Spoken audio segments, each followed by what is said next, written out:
Right, so I have changed my mind, and I was going to leave all the old fronds just die back and look natural as they would in the wild.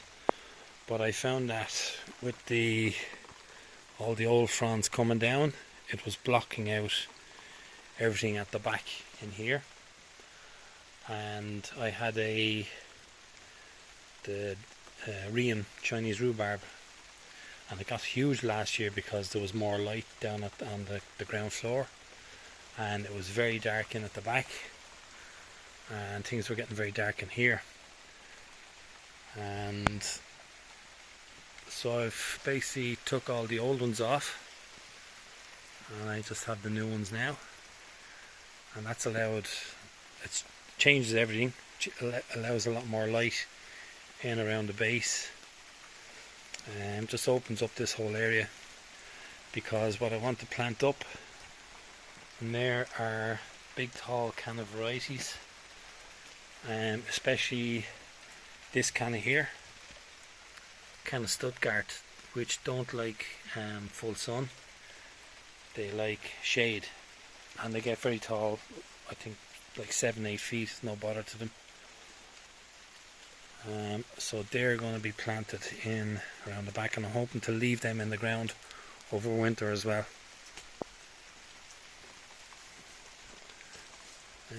Starting to rain, so I'm going to have to wait before I plant up. It's a soft day today, just the rain coming down gently. Probably the perfect time to plant up. Right, so boots on, back out, and I've taken the Canna Stuttgarts that were in here and in these pots.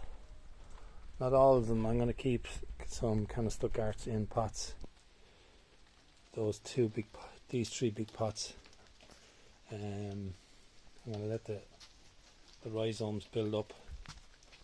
Always keep some of your cannas in pots that you can move into your greenhouse or polytunnel over winter, just in case you lose the ones that are in the ground.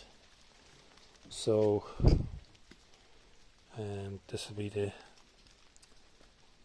these seem to be struggling, and I'm just wondering, did I put too much stone and gravel underneath them, or do they need to be kind of broken up and moved around compared to the height of some of the other ones? Although they're not exploding the growth yet either. So I'm after putting down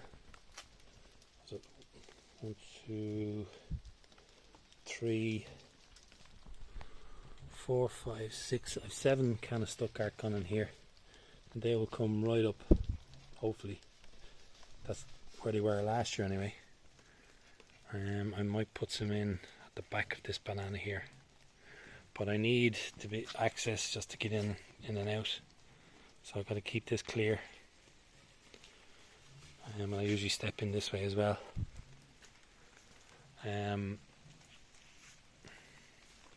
So it just opens up all the under storage here for plants by taking out all the old fronds.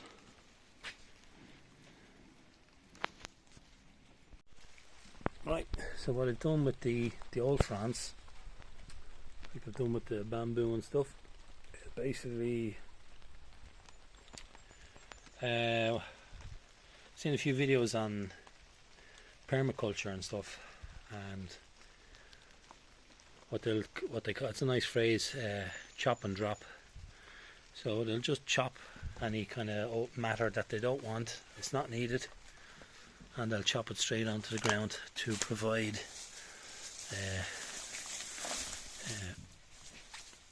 feed for the soil. And that's what it's all about, feeding the soil. Now I know I use chemical fertilizers at the moment, and that's because this project in the field and the gardens they're very new, and I'm trying to get the nutrients, because they work into these plants very fast and quick.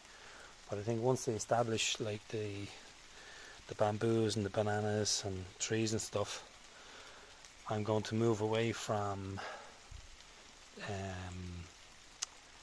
chemical fertilizers and just get into manure as much as possible, and my own compost. I don't have the compost heap up and running yet, but for now I'm just doing the chop and drop in here, because that's what's happened all for years and years and years. Naturally, with this bamboo, they've just dropped their own leaves. There's no slugs in here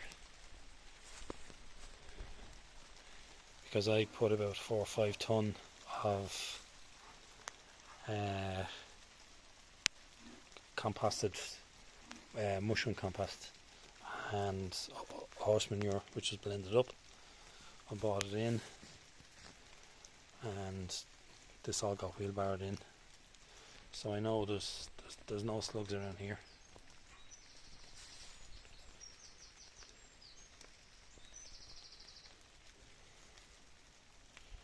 So I'm going to give these Stuttgarts a good soak, get them settled in.